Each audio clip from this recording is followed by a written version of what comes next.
யோகாம்பால்ஸ் products எல்லாம் 10% discount இப்போ announce பண்ணியிருக்கா.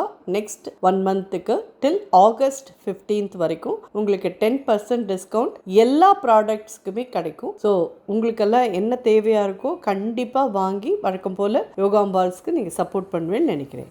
வணக்கம், நான் உங்கள் அபிமான யோகாம்பால் சுந்தர்.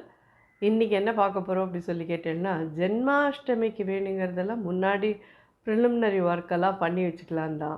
ஏன்னா உங்களுக்கு ஒரே நாள்லேயே அந்த நாள்லலாம் ஸ்கில் இருந்தது இல்லைன்னு சொல்லலை. ஏன்னா சாப்பிடவே மாட்டா, காத்தாலேயே அரிசி நினச்சி உணர்த்தி அதுக்கப்புறம் அதை அரைச்சி அதை வறுத்து அதை சீடை பண்ணி தட்டை பண்ணி கைமுறுக்கு பண்ணி வெள்ளைச்சீடை பண்ணின்னு எல்லாம் பண்ணி சாயங்காலம் சுவாமிக்கு கோலம் போட்டு வாசல்லேருந்து கோலம் போட்டு எல்லாம் பண்ணி ஒரு நைவேத்தியம்லாம் பண்ணி முடிச்சுட்டு ராத்திரியாக தான் ஏதாவது கொஞ்சம் பலகாரம் பண்ணுவாள். அவளுக்கெல்லாம் அவ்வளோ தெம்பு இருந்தது. நமக்கெல்லாம் இன்றைக்கி ஒரு நாளைக்கு ஒரு காரியம் பண்ணினாலே அதுக்கப்புறம் முடிய மாட்டேங்கிறது, இன்க்ளூடிங் மை செல்ஃப். நான் என்னையும் சேர்த்து தான் சொல்லிக்கிறேன்.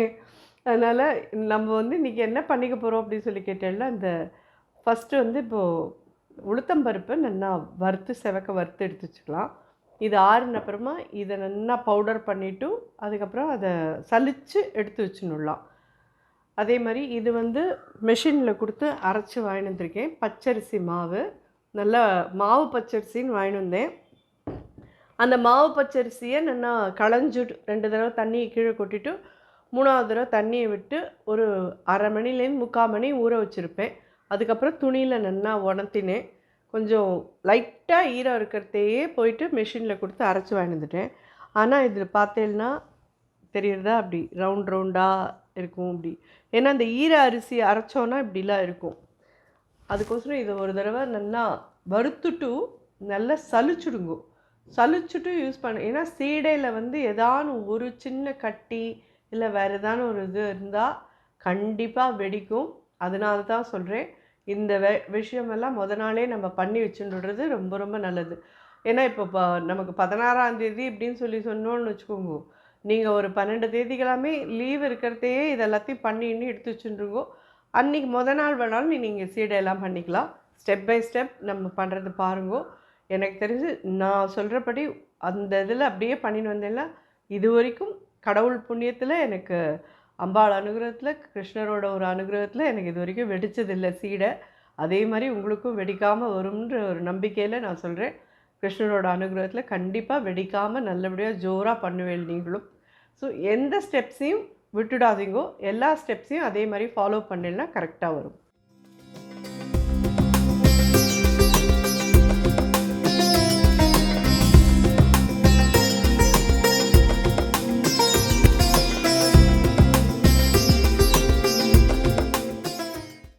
இப்போ நம்ம ஃபஸ்ட்டு உளுத்தம்பருப்பு வறுத்துக்க ஆரம்பிக்கலாம். இது ஒரு அழாக்கு கிட்ட எடுத்திருக்கேன். இவ்வளோ தேவையா மாமி அப்படின்னு சொல்லி கேட்டேன்னா, எல்லா பக்ஷணமும் பண்ண போகிறோம் இல்லையா, எல்லா பக்ஷணத்துக்குமே வேணும். இப்போ உப்பு செடிக்கு போடணும், வெள்ளை செடிக்கு போடணும், நீங்கள் அதே மாதிரி தேங்கோல் பண்ணுறேன்னா எடுத்துக்கணும், தட்டை பண்ணுறேன்னா எடுத்துக்கணும், எல்லாத்துக்குமே இது தேவையாக இருக்கும். அதனால ஒரு அழாக்குலேருந்து நீங்கள் எவ்வளோ பண்ண போகிறீங்களோ அதுக்கு தகுந்த அளவுக்கு உளுத்தம்பருப்பை நல்லா செவக்காக வறுத்துட்டுரும். மாவெல்லாமும் ஒரு இதில் வறுக்கணும். உப்பு சீடைக்கு ஒரு லெவலில் வறுக்கணும், அதே மாதிரி வெள்ளை சீடைக்கு ஒரு லெவலில் வறுக்கணும், அதுக்கப்புறம் தட்டைக்கு எல்லாத்துக்கும் அதுக்கு தகுந்த லெவலில் நீங்கள் வறுக்கணும். அதை நான் உங்களுக்கு காமிக்கிறேன். உப்பு சீடைக்கு தட்டைக்கெல்லாம் ஒரு லெவலில் இருக்கலாம், வெள்ளை சீடைக்கு கொஞ்சம் ஜாஸ்தியாக கொஞ்சம் செவக்கிற மாதிரி வறுத்துருவோம். இது கண்டினியூஷன் வீடியோ தான், கண்டிப்பாக சொல்கிறேன். ஃபஸ்ட்டு டே இது வந்ததுன்னா ஒரு நாள் கழித்து இன்னொரு நாள் 2வது வீடியோ வரும், அது கழித்து இதில் 3வது வீடியோ வரும். அது மாதிரி தான் 3 வீடியோவாக தான் இதை பிரித்து போட போகிறேன். ஏன்னா ஒரேடியாக வளவளன்னு இருந்தாலும் உங்களுக்கும் கஷ்டம், அது கரெக்டாக எல்லா பாயிண்ட்ஸையும் விட்டுடுவேன். அதனால் இதை 3 வீடியோவாக பிரித்து போடுறேன். நீங்கள் எல்லோரும் கண்டிப்பாக இது எல்லாத்தையும் நீயும் பார்த்தீங்கன்னா நீங்கள் உங்களுக்கு என்ன முடியுமோ என்ன தேவையோ அந்த பக்ஷணம்லாம் பண்ணிக்கலாம். முன்னாடியும் பண்ணி போட்டிருக்கோம், நாம் இல்லைன்னு சொல்லலை. சீடை அண்ட் வெள்ளைச்சீடை எத்தனை தடவை பண்ணி போட்டாலும் எல்லாருக்கும் அது ஒரு டாஸ்க்கு கொடுக்குற ஒரு இது தான். அதனால் அதை கொஞ்சம் கேர்ஃபுல்லாக பார்த்து பண்ணணும், அவ்வளோதான். ஆனால் இது வரைக்கும் என்னோடய வீடியோ பார்த்து பண்ணினவா எல்லோரும் சொன்னது நன்னா வந்தது மாமி, நன்னா வந்தது. வெள்ளைச்சீடையில் தான் எங்களுக்கு ஏதோ பிரச்சனையாயிடுது அப்படின்ற இதில் தான் எல்லோரும் சொல்லுவேன். அது வெள்ளைச்சீடையில் வந்து நீங்கள் அந்த ஸ்டெப்ஸை அப்படியே கரெக்டாக ஃபாலோ பண்ணீங்கன்னா வெள்ளைச்சீடையும் ஃபெயிலியர் ஆகாது. கண்டிப்பாக இந்த தடவை திருப்பியும் உங்களுக்கெல்லாம் அதே மாதிரி ஒரு தடவை பண்ணி காமிச்சிடுறேன். பார்த்தாலே தெரியும். நல்லா கொஞ்சம் நிறம் மாதிரி இருக்குது பாருங்க. ரொம்ப கருக வேண்டாம். இந்த மாதிரி கொஞ்சம் லைட்டாக ப்ரௌன் ஓடிடுச்சுன்னா போதும். நல்ல ஒரு அழாக்கு உளுத்தம்பருப்பு இந்த அளவுக்கு செவக்க வறுத்துருக்கேன். தெரியுதா? இது வேற ஒரு இதில் ஆற வச்சு எடுத்துக்கலாம். சூப்பு மாவு அளந்துக்கலாம், வறுத்துக்கலாம். 1 கப்பு இந்த கப்பால் எடுத்துட்டுருக்கேன். இது வந்து வெள்ளை சீடைக்கு கொஞ்சம் நல்லா செவக்க வறுத்து எடுத்துடலாம். ஏன்னா நாளைக்கு இதெல்லாத்தையும் பக்ஷணம் பண்ணுறதே வறுத்து இது சலிச்சு எல்லாம் பண்ணிட்டு இருந்தேன்னா டைம் ஆகிட்டே போயின்னு இருக்கும். அதனால் இன்றைக்கே இதெல்லாம் பண்ணி வச்சுக்கிறேன். இதை வறுத்துட்டு ஆற விட்டு நல்லா சலிச்சு எடுத்து வச்சுட்டேன்னா நாளைக்கு வந்து அப்படியே நேராக இதில் கொஞ்சம் தேங்காய் திருவல், வெள்ளை எள்ளு, நெய், ஏலக்காய் பொடி இதெல்லாம் போட்டு வெள்ளத்தை நல்லா பாகு வெல்லமாக மட்டும் வாங்கிட்டு வந்துக்கோங்க. பாகு வெல்லத்தை நான் வந்து இந்த கப்பால் 1 கப்பு மாவு போட்டிருக்கேன்னா இதுக்கு முக்காலுக்கு கொஞ்சம் மேலே போடுவேன். அவ்வளோதான், அதுக்கு மேலே போட வேண்டாம். பிகாஸ் ரொம்ப ஒன்றுக்கு ஒன்று போட்டால் நன்னா தான் இருக்கும், இல்லைன்னு சொல்லலை. ஆனால் அளந்து போச்சுன்னா நமக்கு ரொம்ப பயமாக இருக்கும், கஷ்டமாக இருக்கும். அதை எப்படி சரி பண்ணுறதுன்னு யோசிக்கணும். அதனால் 1க்கு முக்காலுக்கு கொஞ்சம் மேலே ஒரு சின்ன கட்டி சந்தேகத்துக்குன்னு போடுங்க, அவ்வளோதான். அதுக்கு மேலே வேண்டாம். பாகு வெல்லமாக மட்டும் நன்னா வாங்கினேன்னா அது டேஸ்ட் வைஸ் நன்னாவே இருக்கும். தெரியுறதா? இது டான்ஸ் ஆடுற பதம் அப்படின்பா. இந்த பதம் இருந்தால் சீடைக்கெல்லாம் போகும். இது இப்படி சுற்றினா அப்படி விழுறது, அப்படி சுற்றினா இப்படி விழுறதில்ல. இதெல்லாம் உப்பு சீடைக்கு, தட்டைக்கு, தேங்குழலுக்கு அதுக்கெல்லாம் இந்த லெவல் போகும். இதை விட 1 பங்கு மேலே நம்ம வெள்ளைச்சீடைக்கு மட்டும் வறுத்துக்கலாம். வறுக்கிறதே தெரியுறதா? அடியிலேருந்து சேப்பாக மாவு வருது பாருங்க. இந்த லெவலுக்கு நல்லா வறுத்துடலாம். உங்களுக்கு இந்த மாவுக்கும் இந்த மாவுக்குமே வித்தியாசம் இருக்கும். பார்த்தேன்னா இது எவ்வளோ வெள்ளையாக இருக்குது, இது எப்படி கலரில் இருக்குது பாருங்கள். திருப்பி எல்லோரும் கேட்பேன், கடையிலேருந்து வாங்கின மாவில் பண்ணலாமா மம்மி அப்படின்னு சொல்லிவிட்டு. பதப்படுத்தின மாவில் பண்ணுறது வந்து கொஞ்சம் ரொம்பவே நல்லாயிருக்கும் பக்ஷணம். கடையிலேருந்து வாங்குகிற மாவுலையும் வறுத்துட்டும் இது மாதிரி பண்ணினேன்னா தான் நல்லாயிருக்கும். ஆனால் ரொம்ப நல்லா இருக்குமான்னு கேட்டேன்னா பக்ஷணமாக சாப்பிட்றோம் அப்படின்ற மாதிரி இருக்கும், அவ்வளோதான். அது வந்து நாங்கள் வெளியூரில் இருக்கோமே மாமி, எங்களுக்கெல்லாம் மில்லெல்லாம் இருக்காதே எப்படிம்மா. அதனால் நீங்கள் எப்போயாவது இந்தியா வரேன் அப்படின்னா மொத்தமாக அரைச்சின்னு போயிட்டு ஃப்ரிட்ஜில் போட்டு வச்சுட்டுருக்கோம். அதை வந்து 2-3 பேக்காக ஜிப்லாக் பேக்கில் மாற்றி வச்சுக்கோங்க. யூஸ் பண்ணதை வந்து திருப்பி சுவாமிக்கு யூஸ் பண்ண முடியாதுன்றதுனால ஒரு பையை எடுத்து யூஸ் பண்ணிட்டேன் இந்த வருஷம்னா, அப்புறம் இன்னொரு கொஞ்ச நாள் கழிச்சு அடுத்த எதாவது பண்டிகை வந்ததுன்னா அந்த பேக்கை அது மாதிரி ஒரு 4-5 பேக்காக பிரித்து வச்சுக்கோங்க, வேறு வழி கிடையாது. ஸோ இது நல்லா செவக்க வறுத்துட்டோம். இதை எடுத்துனுடலாம். பட் அது வரட்டரிசி மாவில் கடையில் கிடைக்கிறதுலையும் ஓகேயாக வரும், வராதெல்லாம் இருக்காது. கொஞ்சம் இதுவாக இருக்கும், அவ்வளோதானே ஒழிய இந்த இதில் பண்ணுற அளவுக்கு டேஸ்ட் வராது. இந்த பதப்படுத்தின மாவில் பண்ணுற அளவுக்கு டேஸ்ட் வராது. ஸோ இந்த செவக்க வறுத்துன்ட்டும் இதையும் பேசினில் எடுத்துக்கலாம். இது தெரியுறதா உங்களுக்கு? இது வெள்ளைச்செடிக்கானது வறுத்துன்ட்டும். 100 கப்பு உப்பு செடிக்கு. எல்லோரும் கேட்கலாம், இவ்வளோதான் ஆற்றுக்காமா மீன், இதில் எல்லாம் டபுள் பங்கு இருக்கும் ஆற்றுக்கெல்லாம். இது வந்து முன்னாடி உங்களுக்கோசரம் இப்போ பண்ணி காமிச்சாச்சு.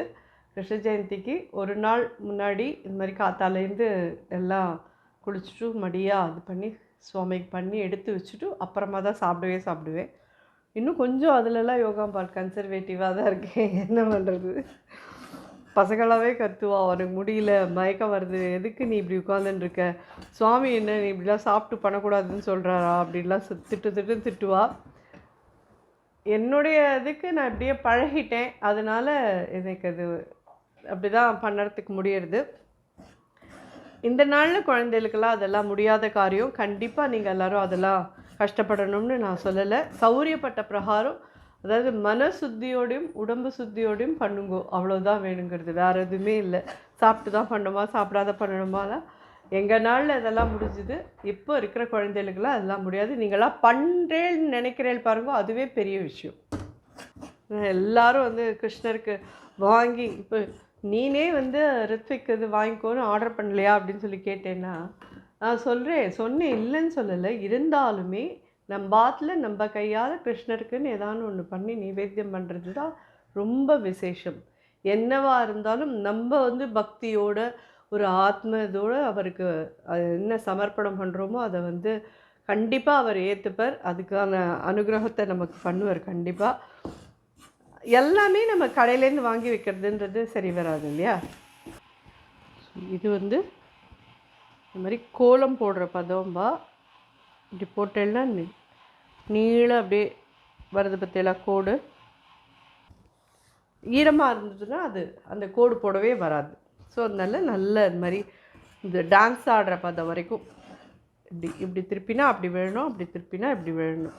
அந்த லெவலுக்கு உப்பு சீடை மாவை வறுத்துட்டுருக்கோம். ஸோ இதை வறுத்துட்டோம். கண்டிப்பாக இது ஆறின பிறகு இதையும் சலிக்கணும். சலிச்சாதான் அது நல்லாயிருக்கும். இது உப்பு சீடைக்கு ரெடி ஆகிடுது. இது பெப்பர் தட்டைக்கு.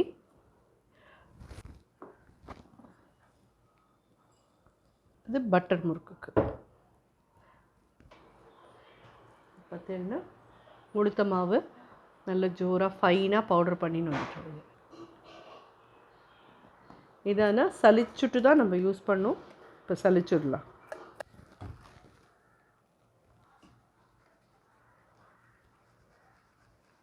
இந்த மாதிரி நல்ல ஃபைனாக ஒன்றுமே குப்பை இல்லாமல் க்ளீனாக சலிச்சு எடுத்துட்டுருக்கோம் எல்லாத்தையும். இது உளுத்த மாவு. இதுக்கப்புறமா வறுத்துருக்கிற அரிசி மாவு எல்லாமும் சலிச்சிடணும். இந்த மாதிரி தான். ஸோ ரெடியாக எடுத்து மாவு பட்டர் முறுக்குக்கும் இந்த மிளகு தட்டையும் இந்த வாட்டி பண்ண போகிறோம். இந்த மாதிரி ஒரு பக்கம் தள்ளினா இன்னொரு பக்கம் சுற்றுறது பாருங்க. ஸோ அடுப்பை அணைச்சிட்றேன். ஸோ இதெல்லாமே ரெடி பண்ணிட்டோம். கம்ப்ளீட்டாக ஆறட்டும். ஆறின அப்புறமா உளுத்தம் பருப்பு எப்படி வறுத்து அரைச்சி சலித்து எடுத்தோமோ அது மாதிரி இந்த பவுடர்லாமும் தனித்தனியாக சலித்து எடுத்து வச்சுன்னுட்டும் ஆறின பிறகு சலிங்கும். அந்த கட்டியெலாம் இருந்ததுன்னா அதெல்லாம் எடுத்துருங்கோ. கண்டிப்பாக மாவில் விழுந்துட வேண்டாம். அதெல்லாம் இருந்தால் தான் பிரச்சனை. ஸோ இது நல்லா அரைச்சி எடுத்து வச்சுட்டோம், வறுத்து எடுத்து வச்சுட்டோம். கையோடு நாளைக்கு வெண்ணெயை போட்டு பக்ஷணம் பண்ண வேண்டியது தான் அது. பாக்கி தேங்காய் திருவிப்பேன் ஃப்ரெஷ்ஷாக. சுவாமி நைவேத்தியத்துக்கு பண்ணுறதே புது தேங்காயாக திருகி அதை வந்து நீங்கள் உப்பு சீடை வெள்ளைச்சீடை ரெண்டுத்துக்கும் போடுறதுக்கு வச்சுக்கோங்க. அப்போ தான் அப்படி காய் மீந்து போயிடுச்சுன்னா அதை என்ன மாமி பண்ணுறது, அடுத்த நான் சமையலுக்கு யூஸ் பண்ணி நீங்கள் வந்து சுவாமிக்கு நைவேத்தியம் பண்ணுற வரைக்கும் அந்த தேங்காயை யூஸ் பண்ணாதீங்கோ. அப்படியே தூக்கி ஃப்ரிட்ஜில் திருகிட்டு ஒரு டப்பாவில் போட்டு ஃப்ரீசரில் போட்டு வச்சுருங்கோ. சுவாமி நைவேத்தியம் ஜென்மாஷ்டமி இது முடிஞ்சதுக்கு அப்புறமா பாக்கி இருக்கிற தேங்காயை நீங்கள் யூஸ் பண்ணிக்கலாம். நீங்கள் பக்ஷணத்தில் யூஸ் பண்ண தேங்காயை நம்ம யூஸ் பண்ணலாமாக்குன்னு நினச்சிட்டு நீங்கள் யூஸ் பண்ணிடாதீங்கோ. சுவாமி நைவேத்தியம் ஆகிற வரைக்கும் அது சாப்பிட வேண்டாம். ஹோப் இந்த ப்ரிலிமினரி வீடியோ எல்லாருக்கும் கொஞ்சம் இதுவாக இருக்கும்னு நினைக்கிறேன். கண்டிப்பாக இந்த இதுலேயும் நிச்சயமாக ஒரு ஸ்டோரி இருக்கும், ஒரு பாட்டு. வழக்கம் போல் உங்களை தான் கஷ்டப்படுத்துறதுக்குன்னு ஒரு பாட்டு இருக்கும். அதுலலாம் ஒன்றும் பஞ்சமே இருக்காது கண்டிப்பாக. ஆனால் இந்த பக்ஷணம் எல்லாமும் நிச்சயமாக உங்களால் என்ன முடியுமோ அது உங்கள் கையால் கிருஷ்ணருக்கு பண்ணி நைவேத்தியம் பண்ணுங்க. நன்னாவே வரும். கிருஷ்ணரோட அனுகிரகத்தில் உங்கள் எல்லாருக்கும் நன்னாவே வரும். ஸோ இன்றைக்கி மாவெல்லாம் வறுத்து சலித்து எடுத்து வச்சுக்கிறோம். அதோடு முடிஞ்செடுத்து நாளைக்கு ஃப்ரெஷ்ஷாக திருப்பியும் பக்ஷணம் பண்ணுறதை பார்க்கலாம். நன்றி, வணக்கம்.